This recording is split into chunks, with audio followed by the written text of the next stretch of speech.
Ladies and gentlemen, the President of the United States.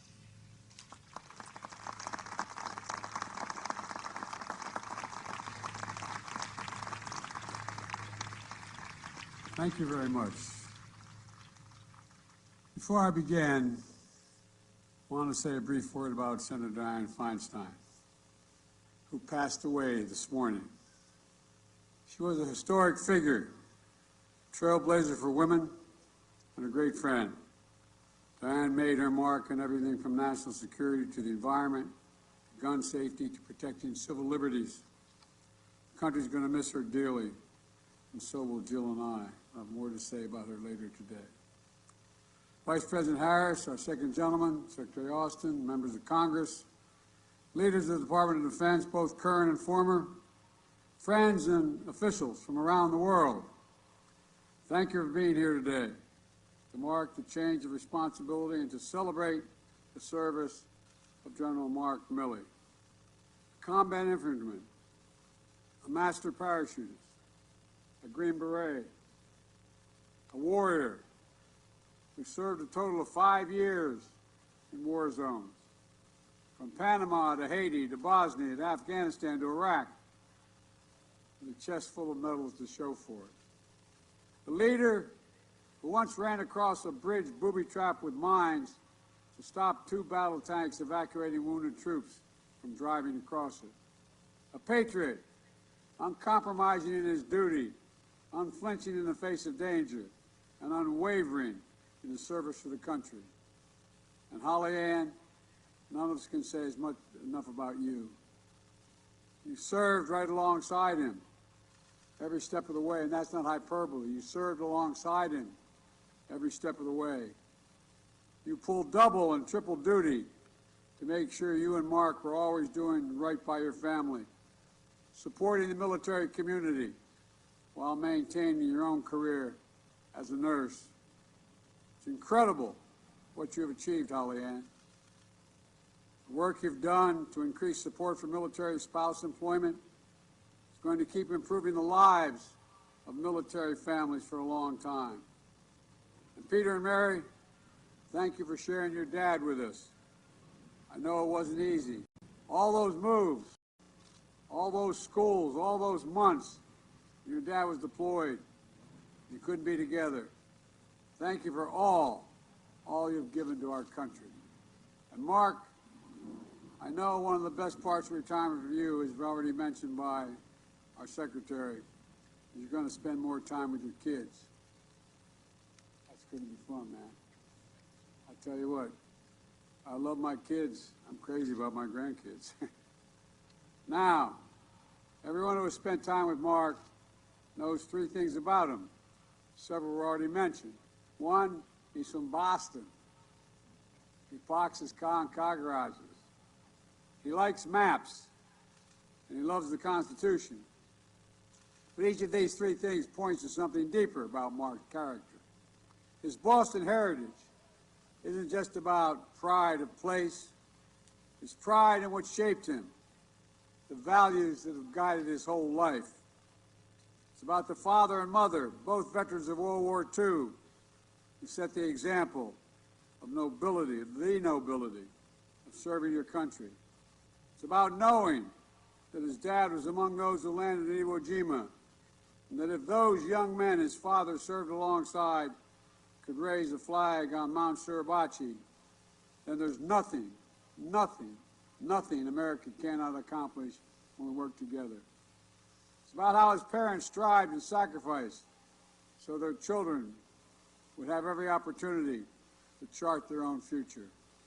It's knowing that everyone who served under his command had their own story, in his view, just as important as his. And to this day, whenever Mark's attended events, I've watched him. We've attended many events together. I've watched him. He'll talk to every young person, every veteran, every Gold Star family who wants to speak to him, no matter how long it takes, so we can hear their story as well and show his respect. The Boston pride is about knowing where you come from.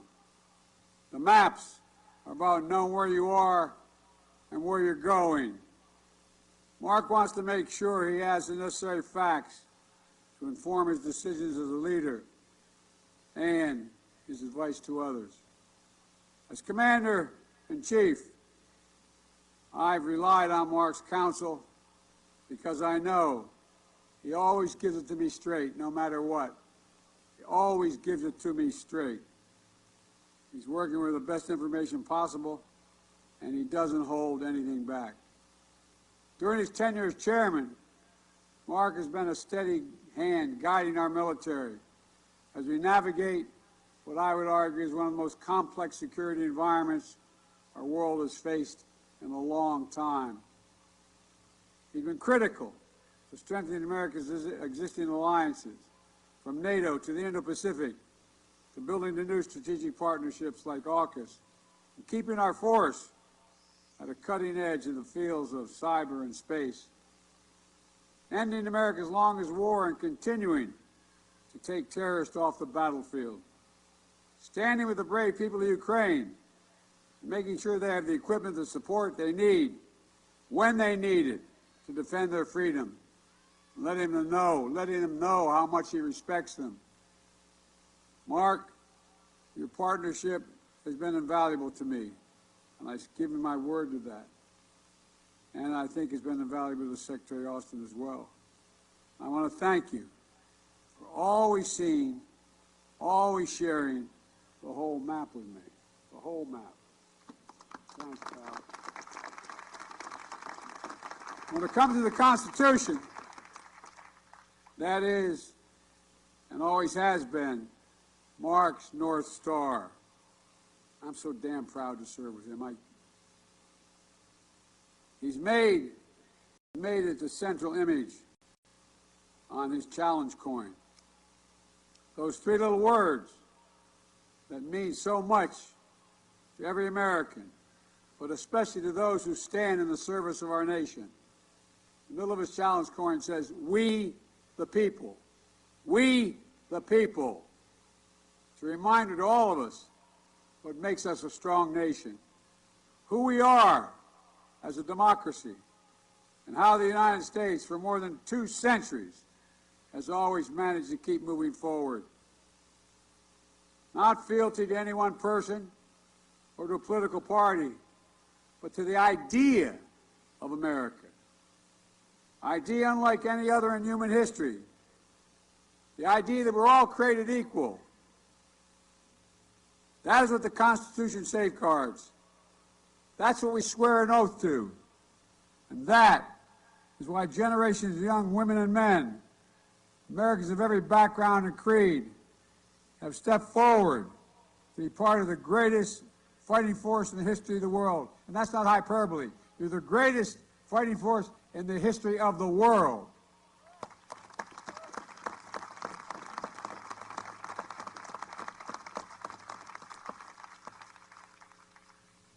I've seen you in Afghanistan, Iraq. I don't want to get started. And our military is going to keep growing stronger, with General C.Q. Brown, Charles Q. Brown, Jr., as our 24th Chairman of the Joint Chiefs of Staff. Congratulations, old buddy.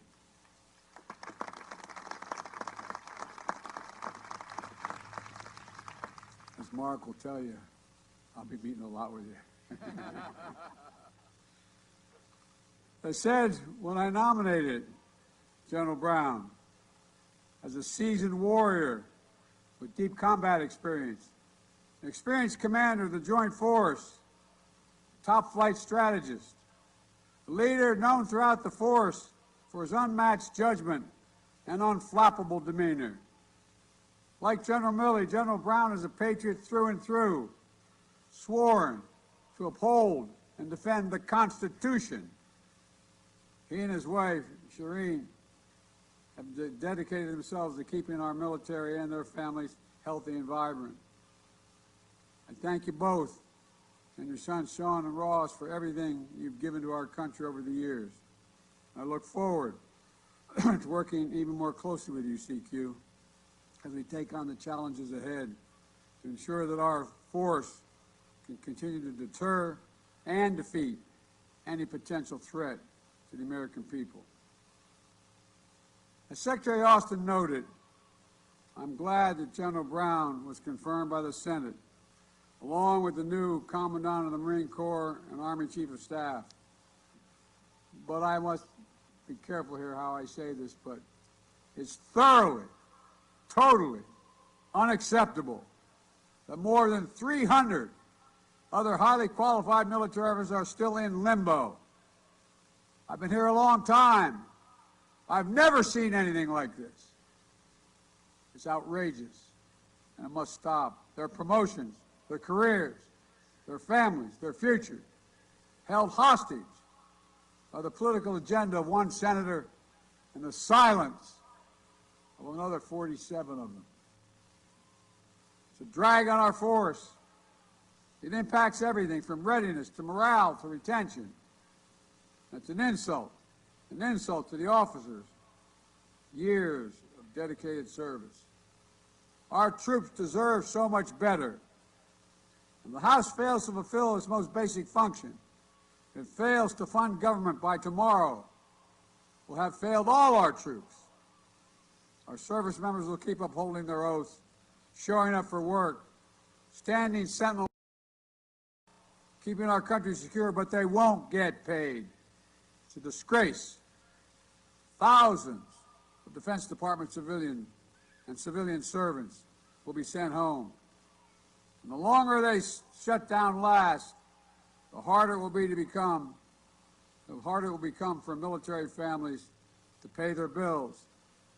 We can't be playing politics while our troops stand in the breach. It's an absolute dereliction of duty. As leaders, we must never lose sight of the direct impacts of the decisions we make and the impact they have on the lives and families around the world. General Milley, General Brown, Secretary Austin, and all the many great leaders across every branch of our military. You got to where you are by demonstrating extraordinary care and concern for the troops you command. It's a lived leadership of being in the field alongside your troops, sharing their hardships, holding each other together when times are hard, never forgetting the humanity beneath the uniform. It's an enormous credit to each of them personally, an enormous asset for our country. Secretary Austin told the story about how he and General Milley got blown up together by an IED in Iraq.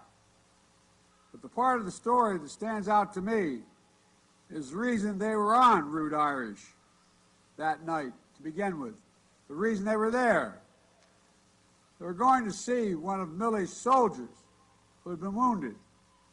In fact, during that tour in Iraq, you'd often find then Colonel Milley down at that hospital, sitting with the wounded so they wouldn't be alone, rounding up his troops for an impromptu blood drive if the docs let him know they were running low on units, putting an arm around his team, gathering them together, seeing to their injuries, both physical and mental, when war extracts the greatest of tolls. That's leadership. That's patriotism. That's strength. That's Mark Milley.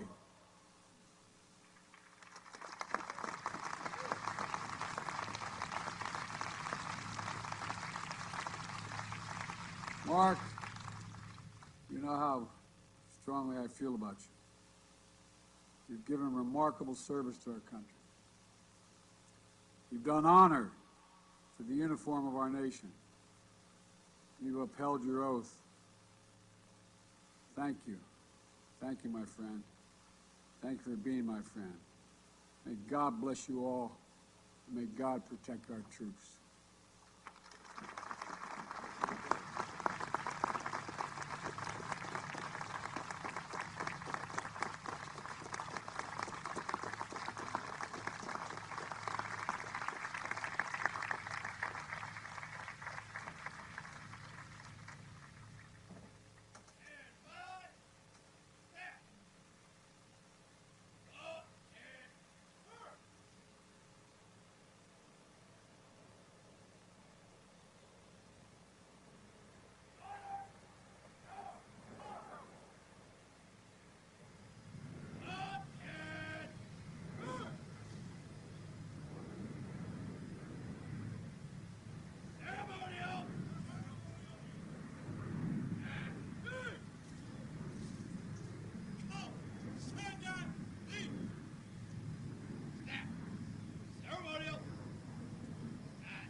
Ladies and gentlemen, General Brown.